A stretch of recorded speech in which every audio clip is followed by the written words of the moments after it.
जय हिंद दोस्तों, आपका स्वागत है आपके अपने यूट्यूब चैनल डेंजर ज्ञान 45 में।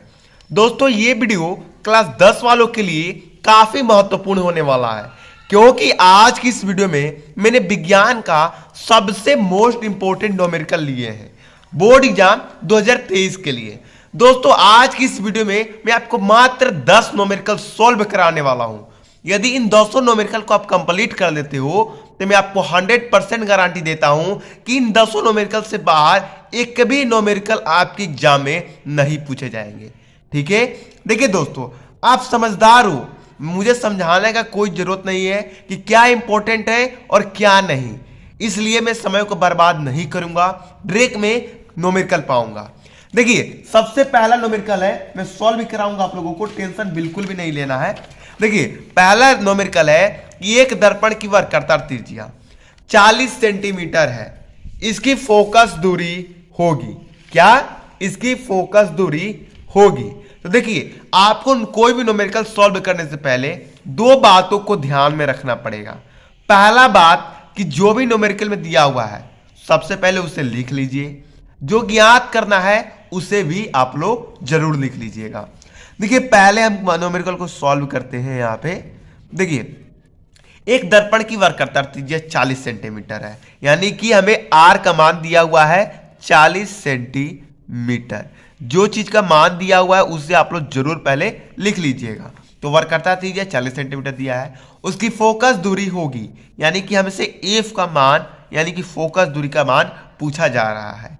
तो मैं आपको बता दूं कि फोकस दूरी का जो फॉर्मूला होता है, फोकस दूरी, देखिए फॉर्मूला बहुत इंपॉर्टेंट है। अगर फॉर्मूला नहीं याद है तो आप कोई भी न्यूमेरिकल सॉल्व कर ही नहीं सकते हो। क्या नहीं कर सकते हो? सॉल्व नहीं कर सकते हो न्यूमेरिकल। ठीक है, वक्रता त्रिज्या बटा 2 आपका ये फोकस दूरी का फॉर्मूला होता है। इसे शॉर्टकट आप लिख सकते हो F बराबर R बटा 2। ठीक है, देखिए यहां पे R का मान हमारा कितना दिया हुआ है? R का मान 40 दिया हुआ है बटे 2। 2 से 40 कितने बार में जाएगा? 20 बार में। 20 सेंटीमीटर इसका फोकस दूरी हो जाएगा। देखिए अगर बहुकल्पी में पूछे आपसे तो आपको ऑप्शन दिया रहेगा 20 सेंटीमीटर, 25 सेंटीमीटर, 30 सेंटीमीटर, तो आपको 20 सेंटीमीटर पर टिक मार देना है। अगर आपसे अति लघु में पूछ दे तो आपको इस प्रोसेस से बनाना पड़ेगा, तभी आपको 2 नंबर मिल पाएगा। ठीक है, चलिए हम दूसरे न्यूमेरिकल को देखते हैं। दूसरा का न्यूमेरिकल है कि एक उत्तल दर्पण की वक्रता त्रिज्या क्या होगी जिसकी फोकस दूरी 10 सेंटीमीटर यानी कि प्लस 10 सेंटीमीटर है। तो देखिए यहां पर इससे भी कैसे हम सॉल्व करेंगे, यहां पर आप लोग ध्यान से देखिएगा। दूसरे न्यूमेरिकल को सॉल्व करेंगे हल लिख के, जो जो दिया हुआ सबसे पहले हम लिख लेते हैं। क्या एक उत्तल वक्रता त्रिज्या तो हमें ज्ञात करनी है, इसकी फोकस दूरी यानी कि F बराबर हमें 10 सेंटीमीटर दी गई है। ठीक है, अब हमें क्या करनी है कि इसकी वक्रता त्रिज्या ज्ञात करनी है, यानी कि R ज्ञात करनी है। फोकस दूरी दिया है, R ज्ञात करना है। तो R का वक्रता त्रिज्या का जो फॉर्मूला होता है वो भी देख लीजिए आप लोग, इसे भी याद कर लीजिएगा। वक्रता त्रिज्या बराबर फोकस दूरी, नहीं सॉरी 2 गुणे फोकस दूरी, ये होता है इसका सूत्र। इसे शॉर्टकट लिखेंगे R बराबर 2F। ठीक है, R का मान तो ज्ञात करना है, F का मान हमारे पास 10 है, तो 2 से 10 में गुणा कीजिएगा, 20 सेंटीमीटर इसकी वक्रता त्रिज्या ज्ञात हो जाएगी। तो ये आपका सही आंसर हो जाएगा। ठीक है, चलिए हम तीसरा प्रश्न को देखते हैं। तीसरा प्रश्न है कि एक उत्तल दर्पण की फोकस दूरी 12 सेंटीमीटर है, दर्पण के उत्तल पृष्ठ की त्रिज्या क्या होगी? अब यहां पर आप लोग समझिए कि जो उत्तल पृष्ठ है की त्रिज्या, इसका मतलब क्या होता है? देखिए उत्तल पृष्ठ की त्रिज्या का मतलब होता है वक्रता त्रिज्या। आपसे उत्तल पृष्ठ की त्रिज्या पूछे चाहे वक्रता त्रिज्या पूछे, एक ही बात होता है। चलिए इसे सॉल्व करके मैं आपको बताता हूं तीसरा का हल। देखिए यहां पर देखिए, आप ध्यान से देखिएगा, जो जो दिया हुआ पैसा लिख लीजिए। फोकस दूरी 12 सेंटीमीटर दिया हुआ है।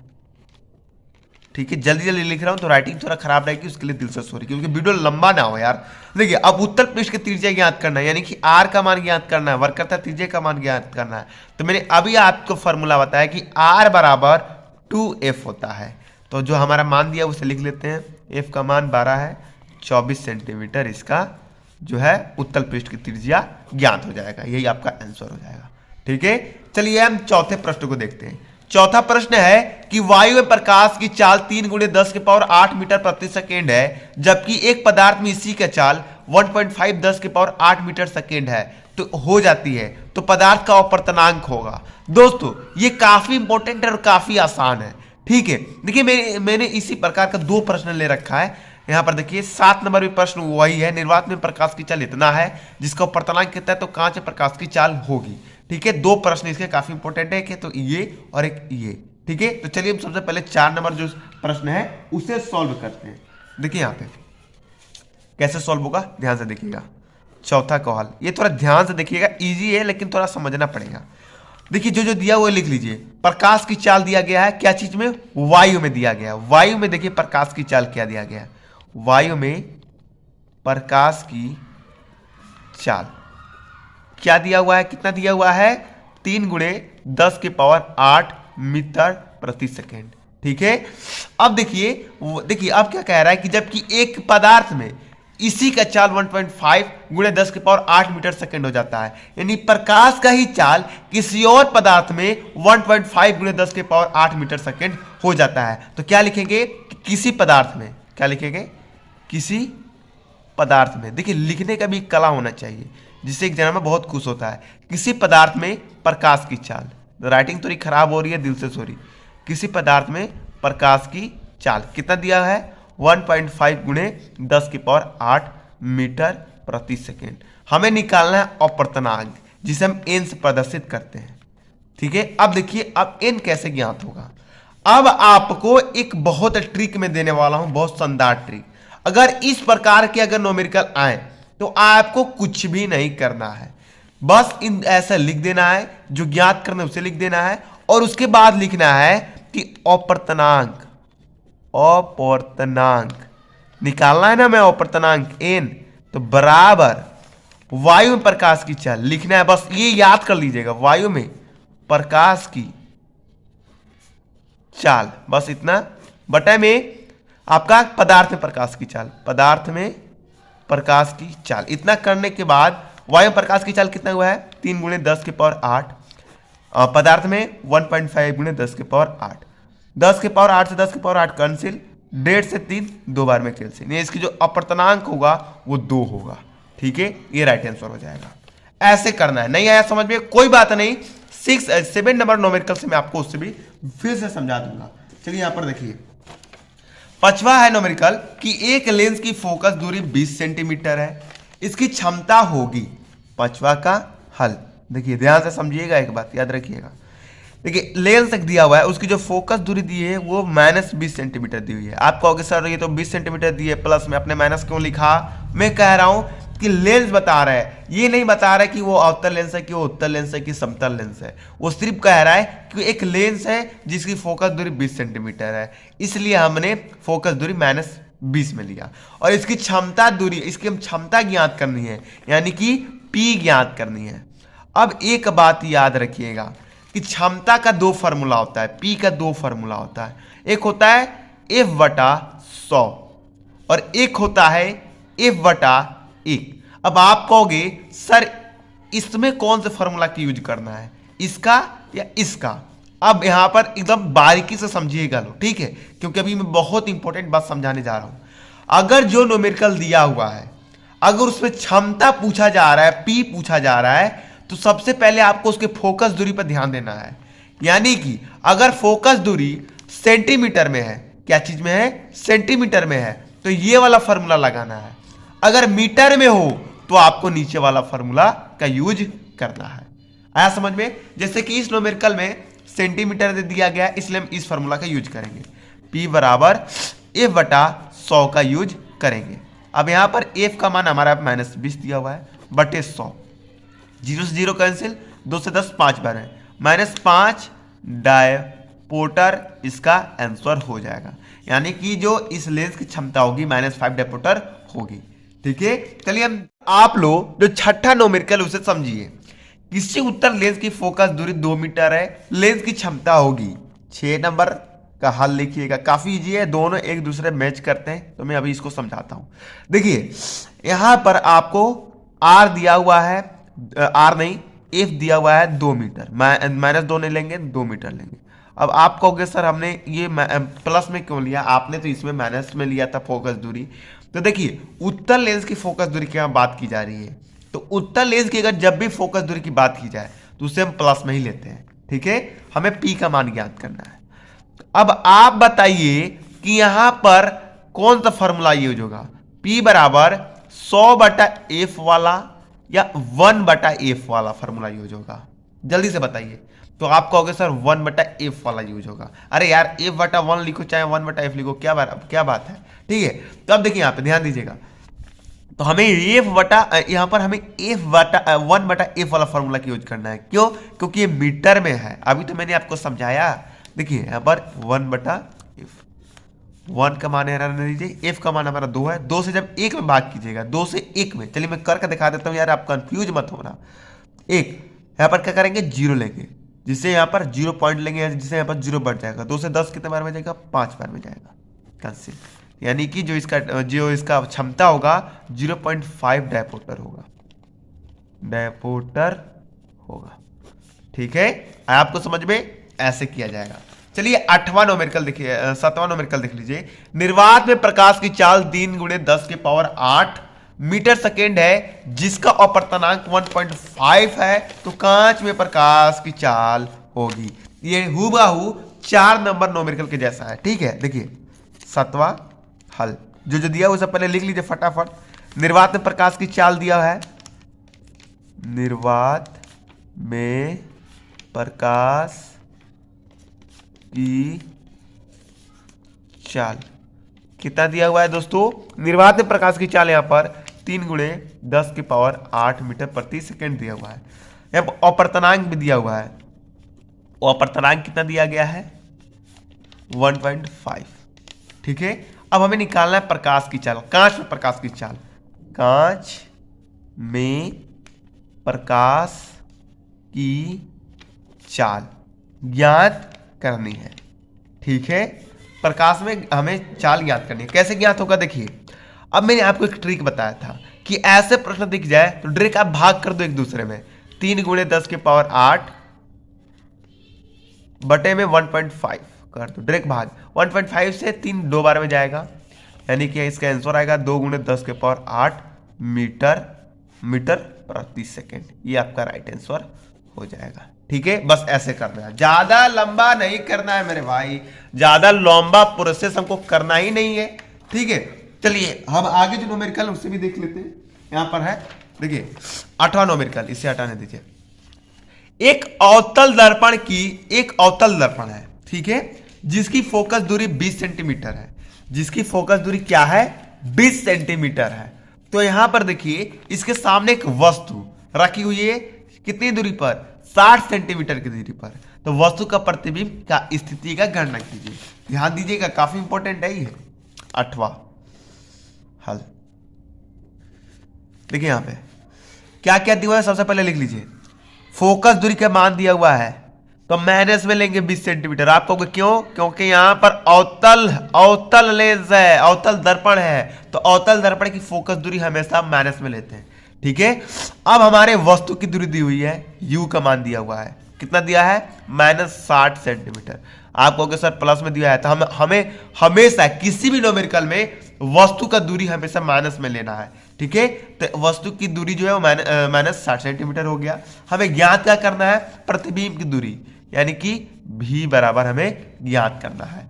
अब आपको दर्पण का सूत्र याद होगा, क्या चीज का, दर्पण का सूत्र।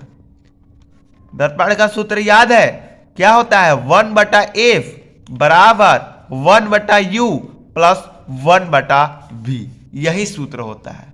एफ यू भी का मान आपको यहां पर भी का मान ज्ञात करना है, एफ यू का मान दिया हुआ है। चलिए इसका मान हम रखते हैं, ये एफ का मान कितना दिया है, -20 बराबर यू का मान हमारा -60 प्लस 1/v दिया हुआ है ना, ऐसे ही हुबहू। ठीक है, अब आपको क्या करना है वो ध्यान दीजिए। 1/v को हमें इधर लेके आना है, ऐसे लिखो या इसे लिखो, 1/v बराबर आपका क्या हो जाएगा, 1/60 हो जाएगा, और यहां पर -20 हो जाएगा। अब यहां पर कैसा है यह समझो, ये माइनस में है, इसको इधर भेजेंगे तो प्लस में आ जाएगा, प्लस और ये यहाँ पर प्लस आ जाएगा और ये माइनस में जाता है, माइनस प्लस माइनस हो जाएगा। ठीक है, अब यहाँ पर आपको भिन्न प्रकार जोड़ या घटाना आता है तो आप कर सकते हैं। 60 और 20 का एलसीएम निकालिएगा तो 60 आएगा, 60 से 1 यहाँ पर आएगा, माइनस 20 3 बार में आएगा, माइनस 2/60, 2 से 60 कितने बार में जाएगा, माइनस 1/30 में जाएगा। यानी कि जो इसका भी का मान होगा वो -30 सेंटीमीटर होगा। ठीक है, ये भी इसका आंसर रख सकते हो, ये भी इसका आंसर रख सकते हो, कोई दिक्कत नहीं है। तो भी का मान हमारा -30 सेंटीमीटर ज्ञात हो गया। ठीक है, चलिए अब नेक्स्ट न्यूमेरिकल को देखते हैं। नेक्स्ट न्यूमेरिकल है कि 15 सेंटीमीटर फोकस दूरी के किसी उत्तल दर्पण से कोई वस्तु 10 सेंटीमीटर दूरी पर रखी है, प्रतिबिंब की स्थिति तथा प्रकृति ज्ञात कीजिए। देखिए ये भी काफी इंपॉर्टेंट है, आपको इसको थोड़ा ज्यादा ध्यान देना होगा। ठीक है, देखिए थोड़ा पेपर में ले लूं जिससे आपको समझाने में पर 9 नंबर हल। फोकस दूरी दी हुई है, क्या चीज है, उत्तल लेंस का है, तो इसलिए हम प्लस में ही लेंगे इसको, 15 सेंटीमीटर। ध्यान से देखिएगा, उसी प्रकार होगा जो पहले वाला था, उसी प्रकार होगा। दूरी से किसी उत्तल दर्पण की कोई 10 वस्तु 10 सेंटीमीटर दूरी पर रखी है, यानी कि यू का मान 10 सेंटीमीटर है। यहां पर भी हमें भी का मान ज्ञात करना है मेरे भाई, भी का मान ज्ञात करना है। तो जैसे मैंने इसको सॉल्व कराया, जैसे मैंने इसको भी का मान निकाला, वैसे ही इसका भी निकलेगा। तो आप लोग इस न्यूमेरिकल को अपने से कीजिएगा। इसका आंसर मैं यहाँ पर आपको कमेंट बॉक्स में पिन कर दूंगा, तो इसको हल करके आप लोग पिन कमेंट बॉक्स को जाकर खोल के देख लीजिएगा। इससे आप लोग 9 नंबर जो है उससे आप लोग बना लीजिएगा। 10वां न्यूमेरिकल देख लीजिए। 10वां है कि 5 सेंटीमीटर लंबी, ये तो काफी इंपॉर्टेंट है, इसे थोड़ा बारीकी से समझिएगा लोग। 5 सेंटीमीटर लंबी एक वस्तु 20 सेंटीमीटर फोकस दूरी के उत्तल लेंस की केंद्र से 30 सेंटीमीटर दूरी पर रखा जाता है, प्रतिबिंब की स्थिति तथा आकार ज्ञात कीजिए। चलिए समझिए। देखिए मैं वीडियो लंबा नहीं बनाना चाहता हूं, लेकिन समझाने में थोड़ा वीडियो लंबा हो जाता है। ठीक है, अब जो जो दिया हुआ है उसको सबसे पहले लिखिए। देखिए फोकस दूरी यहां पर दिया हुआ है हमारा 20 सेंटीमीटर। क्या चीज का फोकस दूरी है, उत्तल लेंस का, इसलिए हम इसे प्लस में लेंगे। ठीक है, अब हमें क्या क्या दिया है, सबसे पहले ओ का मान दिया। ओ यानी क्या होता है, वस्तु की लंबाई। लिख देता हूं भाई, वस्तु की लंबाई कितना दिया है, 5 सेंटीमीटर दिया है। अब देखिए यहां पर यू का मान, यानी कि वस्तु की दूरी हमारा 30 सेंटीमीटर दिया है, माइनस में लेंगे, हमेशा वस्तु की दूरी माइनस में ही लेना है। ठीक है, भी अब हमें क्या ज्ञात करना है, ये देखिए प्रतिबिंब की स्थिति यानी कि प्रतिबिंब की दूरी ज्ञात करना है, और आकार यानी कि वस्तु का आकार ज्ञात करना है, यानी कि हमें यहाँ पर आई का मान ज्ञात करना है। आई का मान यानी कि वस्तु का आकार होता है। चलिए हम इसे सॉल्व करते हैं। अब आपको दर्पण का सूत्र यहाँ पर लगाना है, पहले भी का मान ज्ञात करना है।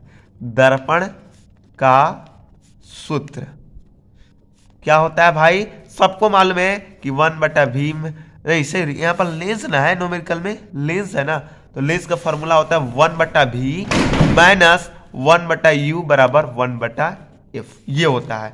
चलिए सबका मान रख दीजिए यहाँ पर 1/v, और u का मान है हमारा -3, तो माइनस माइनस है प्लस हो जाएगा 30 बराबर f का मान है 20। इस तरह करना है। ठीक है, प्लस जो यहाँ पर आपका 1/30 है उधर भेज दीजिए, इधर आएगा तो 1/20 माइनस में आ जाएगा ये।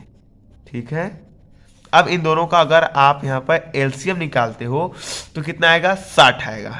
एलसीएम निकालिए 20-30 का, तो कितना आएगा, 60 आएगा। 20 से 60 3 बार में जाता है, इसलिए यहाँ पर 3 होगा, और माइनस का चिन्ह तो माइनस, 3 से 60 2 बार में जाता है, यहाँ पर 2 होगा, 1/60 होगा।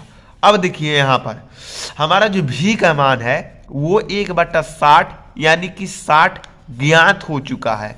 60 सेंटीमीटर की दूरी पर प्रतिबिंब बनेगा, ये तो हमें ज्ञात हो गया। अब हमें ज्ञात यहां पर करना है आई का मान, यानी कि वस्तु का आकार। तो देखिए उसका जो फॉर्मूला होता है I/O बराबर V/U होता है। देखिए O का मान हमारा 5 सेंटीमीटर है, ठीक है, F का मान 20 सेंटीमीटर, U का मान -30 सेंटीमीटर, और V का मान 60 सेंटीमीटर है। चलिए मान रखते हैं, I का मान तो हमें ज्ञात ही करना है। O का मान 5 सेंटीमीटर दिया है, अब यहाँ पर V का मान तो 60 सेंटीमीटर और U का -30 सेंटीमीटर है। 30 से आपका 60 कितने बार में जाएगा भाई, तो यहाँ पर आपका आ जाएगा I/5 बराबर -2 बार में जाएगा। ठीक है। अब इधर देखिए यहाँ पर बट्टे में है 5, तो इधर भेजिएगा तो ये क्या हो जाएगा -2 गुणे 5 में आ जाएगा, यानी 5 दूनी -10 सेंटीमीटर इसका आकार होगा। ठीक है, तो यहाँ पर हमने आई का मान क्या कितना ज्ञात किया -10 और भी का मान हमने ज्ञात किया 60 सेंटीमीटर। ठीक है, तो इस प्रकार आपका ये न्यूमेरिकल सॉल्व होगा। ठीक है, तो देखिए बस हमने आज 10 ही न्यूमेरिकल सॉल्व किए। 11वां न्यूमेरिकल तो मैं आपको ऐसे समझा देता हूं। यदि आप चैनल को सब्सक्राइब करते हैं और लाइक करते हैं तो आपको क्या मिलेगा 95% प्लस रिजल्ट मिलेगा। ठीक है, इस न्यूमेरिकल को आप लोग अभी तुरंत सॉल्व कर दीजिए। ठीक है, चलिए मिलते हैं अगली वीडियो में। जय हिंद, जय भारत।